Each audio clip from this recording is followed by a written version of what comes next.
مولانا نے P T I سے حکومت مخالف تحریک کے لیے پی ٹی آئی سے گارنٹی مانگ لی۔ اپوزیشن اتحاد میں ابھی شامل ہونے کا فیصلہ نہیں کیا۔ ملک میں آئین کی کوئی حیثیت نہیں رہی۔ پارلیمنٹ کی اہمیت ختم ہو گئی۔ اختلاف ختم نہیں کر سکتے، رویوں کو تو نرم کر سکتے ہیں۔ فضل الرحمان کی پی ٹی آئی رہنماؤں سے ملاقات کے بعد مشترکہ press conference. Opposition leader Omar Ayub نے کہا چاہتے ہیں تمام پارٹیاں تحریک تحفظ آئین پاکستان کے ساتھ چلیں۔ ملک بھر میں جلسے اور کنونشنز بھی ہوں گے۔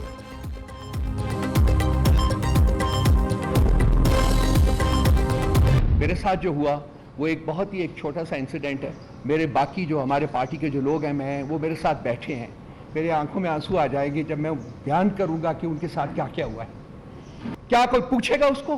کیا اس کو کمرہ عدالت میں بلایا جائے گا کہ وہ جواب دے کہ اس پولیٹیکل پارٹی کے ساتھ جس کو 2/3 میجورٹی پاکستان کے عوام نے دی ہے، اس کے ساتھ یہ سلوک کیوں روا رکھا گیا ہے؟ آئین بتایا جائے، قانون بتایا جائے، وجہ بتائی جائے ہمیں۔ یہ میری زندگی کا یا کسی اور انڈیویجول کی زندگی کا سوال نہیں ہے، یقین جانیے میں اس کانٹیکسٹ میں بات نہیں کر رہا۔ یہ ریاست کی سروائیول کا اور ریاست کے آگے بڑھنے کا سوال ہے، اور یہ پاکستان کے تمام عوام کے مستقبل اور ان کے آگے بڑھنے کا سوال ہے۔ چاہے جان سے مار دیں ہم جھکیں گے نہیں، رؤف حسن کا اعلان۔ الزام عائد کیا حملہ آور خواجہ سرا نہیں تربیت یافتہ تھے۔ پلان کے تحت قاتلانہ حملہ کیا گیا، مقصد میرا گلا کاٹنا تھا۔ ترجمان پی ٹی آئی نے اسلام آباد میں پریس کانفرنس کرتے ہوئے کہا جمہوریت کے دھوئیں کے پیچھے فرد واحد کی آمریت ہے۔ جس جبر اور فسطائیت کا مظاہرہ کیا اس کی مثال نہیں ملتی۔ جو میرے ساتھ ہوا وہ تو بہت ہی معمولی واقعہ ہے۔ میرے ساتھیوں کے ساتھ بہت ظلم ہوا۔ ملک میں اداروں کی تذلیل اور تقسیم کرنے کی کوشش کی گئی۔ قوم کو باہر نکلنا ہوگا، یہ میرا نہیں ریاست کے مستقبل کا معاملہ ہے۔ اپوزیشن لیڈر عمر ایوب نے رؤف حسن پر حملے کی ایف آئی آر مسترد کر دی۔ تحقیقات کے لیے جوڈیشل کمیشن بنانے کا مطالبہ۔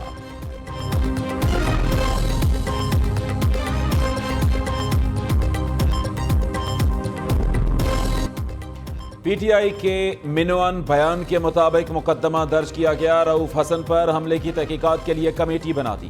انکوائری پر شک نہ کیا جائے، اعظم نذیر تارڑ کا قومی اسمبلی میں اظہار خیال۔ وزیر قانون نے کہا کہ فیصل وارڈا کا معاملہ سینٹ کمیٹی کے سپرد کر دیا گیا۔ توہین کو اسلحے کے طور پر استعمال نہ کریں، ہمیں طلب کیا جا سکتا ہے تو انہیں بھی طلب کیا جا سکتا ہے۔ آئین عدالت کو اختیار نہیں دیتا کہ غصے میں کچھ بھی کہہ دیں، اور نہ کسی عدالت کو وزیر اعظم طلبی کا اختیار دیتا ہے۔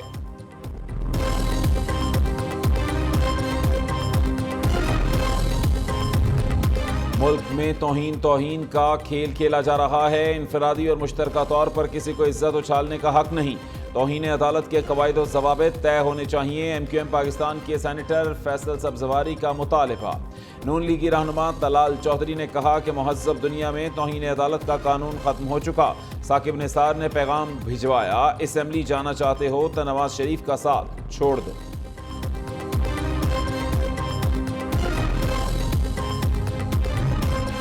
ہواؤں کا رخ بدلنے لگا، پی ٹی آئی کے لیے اچھی خبریں آنے لگیں۔ پہلے 190 ملین پاؤنڈ ریفرنس میں بانی تحریک انصاف کو ضمانت ملی۔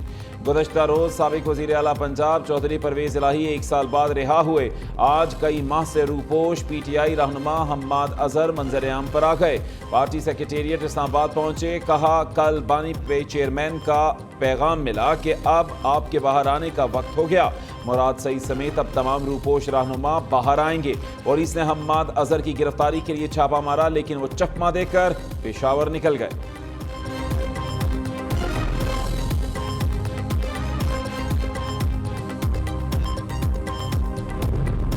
نیب ترامیم کیس میں بانی پی ٹی آئی کی ذاتی حیثیت میں پیش ہونے کی استدعا، چیف جسٹس قاضی فائز عیسیٰ کو تحریری درخواست بھجوا دی۔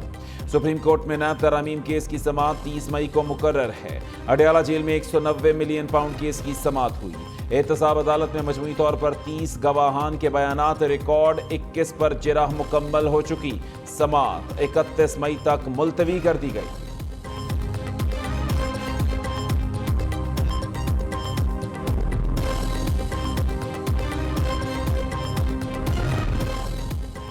رہنما P T I Yasmin Rashid کی طبیعت ناساز، کوٹ لکھپت جیل سے جاری میڈیکل رپورٹ میں تشویشناک قیدی قرار۔ رہنما پی ٹی آئی کو جیل سے سروسز اسپتال لاہور منتقل کر دیا گیا۔ حکام کے مطابق یاسمین راشد کو ہائی بلڈ پریشر، جسم میں پانی کی شدید کمی کا سامنا ہے۔ ایرانی صدر ابراہیم رئیسی، وزیر خارجہ حسین امیر اور دیگر کی نماز جنازہ تہران میں ادا۔ ایرانی سپریم لیڈر آیت اللہ خامنائی نے نماز جنازہ پڑھائی۔ حماس کے سربراہ اسماعیل ہنیہ سمیت لاکھوں افراد کی شرکت۔ صدر ابراہیم رئیسی کی تدفین کل مشہد میں روضہ امام علی رضا کے احاطے میں ہوگی۔ ایرانی صدر کے جنازے پر حیران کن مناظر، یہودی ربیوں کا وفد بھی ابراہیم رئیسی کو الوداع کہنے تقریب میں پہنچا۔ وزیر اعظم شہباز شریف ایران کا دورہ مکمل کرنے کے بعد وطن روانہ۔ وزیر اعظم کی مرحوم ایرانی صدر ابراہیم رئیسی کے لیے منعقد یادگاری تقریب میں شرکت۔ ایران کے سپریم لیڈر آیت اللہ خامنائی سے ملاقات۔ وزیر اعظم کا مرحوم صدر ابراہیم رئیسی اور ان کے رفقا کی شہادت پر تعزیت کا اظہار۔ شہباز شریف کی ایرانی صدر کے تعزیتی ریفرنس میں امیر قطر سمیت عالمی رہنماؤں سے ملاقاتیں۔ ترکیہ کے نائب صدر اور وزیر خارجہ سے ملاقات میں باہمی دلچسپی کے دیگر امور پر بات چیت۔ وزیر اعظم کا ترک صدر رجب طیب اردوان کو دورہ پاکستان کی دعوت کا اعادہ۔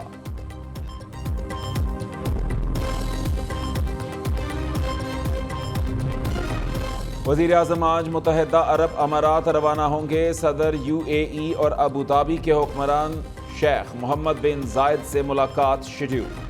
تجارت اور سرمایہ کاری سمیت دو طرفہ تعلقات پر تبادلہ خیال ہوگا۔ ترجمان دفتر خارجہ کے مطابق وزیر اعظم کی کاروباری افراد اور مالیاتی اداروں کے سربراہان سے بھی ملاقاتیں متوقع ہیں۔ حکومت کا احسن اقدام 2025 تک 100 نئے ای روزگار مراکز اور 10 نئے آئی ٹی پارکس قائم کرنے کا اعلان۔ وزیر اعظم شہباز شریف کہتے ہیں آئی ٹی پارکس کا قیام خوش آئند ہے۔ اسلام آباد آئی ٹی پارک کی تعمیر کا کام جلد مکمل کیا جائے گا۔ قیمتی پتھروں کے شعبوں سے متعلق اجلاس سے خطاب میں کہا کہ پاکستان قدرتی وسائل سے مالا مال، درست فائدہ اٹھانے کی ضرورت ہے۔ قیمتی پتھروں کے شعبے کو باقاعدہ صنعت کا درجہ دینے کے حوالے سے اقدامات اٹھائے جائیں۔ نئے قرض پروگرام کے لیے آئی ایم ایف کا پھر ڈو مور کا مطالبہ۔ پاکستان سے مذاکرات میں گیس مزید مہنگی کرنے کا مطالبہ کر دیا۔ تندوروں کے لیے گیس ریٹ بڑھانے کی بھی ہدایت۔ حکومت نے تنور کے لیے ریٹ نہ بڑھانے کی درخواست کر دی۔ پروٹیکٹڈ اور نان پروٹیکٹڈ صارفین کے لیے بل 100 سے 400 روپے تک بڑھانے کی تجویز۔ ڈومیسٹک فرٹیلائزر، سی این جی، سیمنٹ سیکٹر کے لیے اگست سے گیس مہنگی ہوگی۔ لاہور کے علاقے ڈیفنس کی کمرشل مارکیٹ میں کار سوار خاتون پر فائرنگ، زخمی حالت میں اسپتال منتقل۔ واقعے کی سی سی ٹی وی فوٹیج منظر عام پر آ گئی۔ خاتون نے اپنے بیوٹی سیلون کے سامنے گاڑی کھڑی کی تو موٹر سائیکل حملہ آوروں نے گولیاں برسا دیں۔ پولیس نے تحقیقات کا آغاز کر دیا۔